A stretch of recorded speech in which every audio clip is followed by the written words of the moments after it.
Hello and welcome to Destruction Darius 2. This is all done in one take, so I will be making mistakes with my words. But I just want to show you what the game's like at the moment. I have confidence in it. This is the main menu. It won't look like this forever. It's just a placeholder. Very convenient. All you have to do is click on something and you go to that screen. Like so. Here is the island overview. You get to choose which bit of the campaign you want to travel to. More of these islands will unlock as you get further through the game. Right now there's only one, even though it looks like there's two. I've added a bit of polish. You can see seagulls, they flap their wings to go higher, then they glide down again. I know, I get carried away with stuff like that, but I don't know, it just gives the game a more likeable feel. The water is ripped straight out of Santa's Atnas. I really like it, but you can see there are little glitches when you move across it really quickly. It's very difficult to get it to scale for any sort of resolution, but I'll be working on this as well. Anyway, let's go into one of the islands. You can see right now that I haven't completed any of the levels inside the islands. These are all the different scores you can get. You'll get an overview for every island in the game. Let's play. So each and every one of these flags is a different level. Once you beat an island, you can then speedrun through it, where you get to choose your own path through it to the end, and you'll get a high score based on that, which you can submit online. You don't submit individual levels online because that's a lot of work for me, and it's very easy to perfect a level. Speaking of which, these are all the times you can get for it. You can get bronze times if you complete it under 3 seconds, silver, gold, and gold is the highest that you'll be rewarded for. This one is my own personal record for the level, so if you beat this, then you know that you're good at the game. I didn't really think it was fair to subject normal players to my high scores, because I do have a lot of experience with the game and did make the levels. But knowing how quickly I do it might also help the better players to know if there's another exploit that they haven't thought of when they're shaving time off for their online high score record. I want this game to be fun for all skill levels, so you can still complete the game even if you can't get bronze times. The better times are encouraged and they will unlock extra features.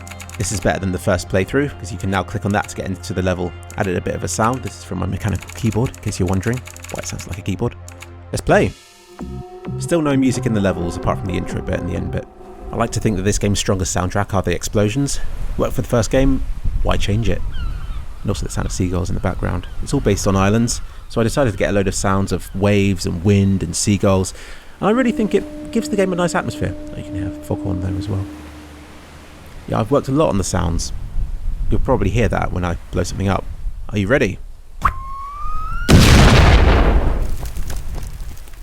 There are stages to an explosion. When the explosions start, all the background sounds get quieter, so you can just focus on the explosions, and then after the final bomb has exploded, depending on how many you've blown up in a row, you'll hear like echoes of explosions and all the scattering debris and everything. It's really meaty, and it's kind of what Destruction Darius is based around. Just sheer destruction for the sake of it.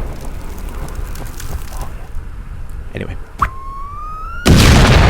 I've added the little pop thing back from the original game. Doesn't do anything for gameplay, but it just feels nice, you know? Oh, yeah. It's like popping a spot. Love it. The graphics isn't final. Graphics aren't final. But the effects should be quite similar. The way that... Well, I'll try and blow this one up as well.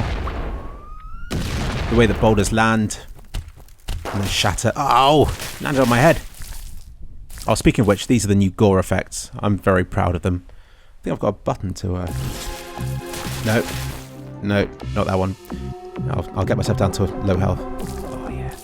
You can disable these blood effects if you think they're a bit too gory, but once again, part of what makes the game feel so meaty, so by default they will be on. And you can ramp them up to ridiculous levels. Ta-da! I'm going to show you some of the ways that you can exploit a level now. If you throw a mine without moving, see the timer remains at 0. It's only when you start moving that the timer starts, so you can get a very low score. You do this, and then make a run to the end. Always happens. There you go, I completed that level in 0.7 seconds. But I will be getting less than that because I also destroyed the whole level. If you get 100% destruction, it takes another 20% off your score. It's all based on how much destruction you do.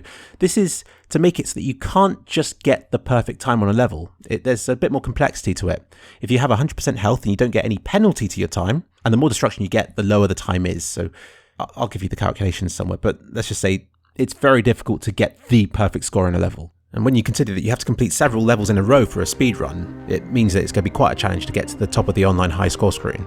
Let's play another level. This running animation isn't final, by the way, it's just a placeholder. I kind of like it, it's like dangerous, yeah. This is one of my favourite levels that I've done. It's really fun to watch other people play on it. They'll tend to do something like this, and then they'll suddenly realise the mistake. And they're like, oh no, no, no. And it's always too late by then. Oh. Well, it's normally too late. Splinters are back. I wouldn't say they're quite as dangerous as they used to be, but they'll still cause some headaches. Once you reach the flag, you're invincible, so you can just sit and watch everything blow up. It will improve your score as the destruction goes up. Damn you, last crate. I'll quickly rush through this campaign. I'll show you what happens when you complete it.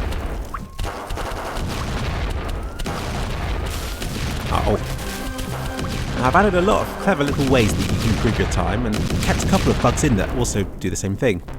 I'll show you an example of one in a second, but I just know that come release day some smartass is going to see it and be like, oh, you left this bug and you didn't playtest it that well, when actually I was aware of it, but I kept it in because I thought it was fun. Yeah, check this out. When you reach the end and you hold down the mouse button, you can continue to throw mines. This is a great way of getting rid of the last couple of blocks in the level. I'm going to keep it in. I'm very proud of it. See, I only got a bronze score for that one. And the final level. I think I've said this before, but with this game, you make a level without much thought, and then you play it and you realise there's quite a lot of depth to it. I found so many shortcuts and exploits in this level that I didn't intend to have in it. From my experience, puzzle games like this really do lead to good gameplay. Right, I'm going to have to run to the end for this one. Just because it's more exciting. Ta-da! It's a bit of slowdown right now. What I'm going to do, I'm going on holiday in a bit, and I will bring my slow laptop and I will continue to work on this game on there until it's nice and smooth, because at the moment it's really inefficient. Like every block creates like 30 new things, and it doesn't need to. I can simplify that. I can get the numbers down, I can get the frame rates up, and I will work on doing that so everyone can get a nice smooth experience on Destruction Darius, because there's no excuse why a 2D platformer should slow down.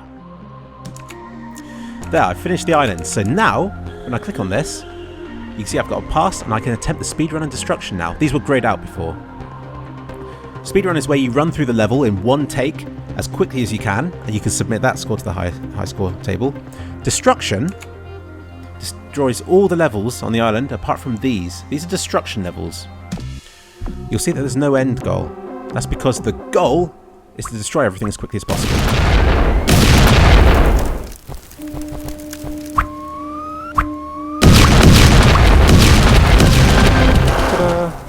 And your score is based on the sum of all three. If you die, then that score is added, so it makes sense to try and complete it first time. Well, that's a quick look at Destruction Darius in its current state.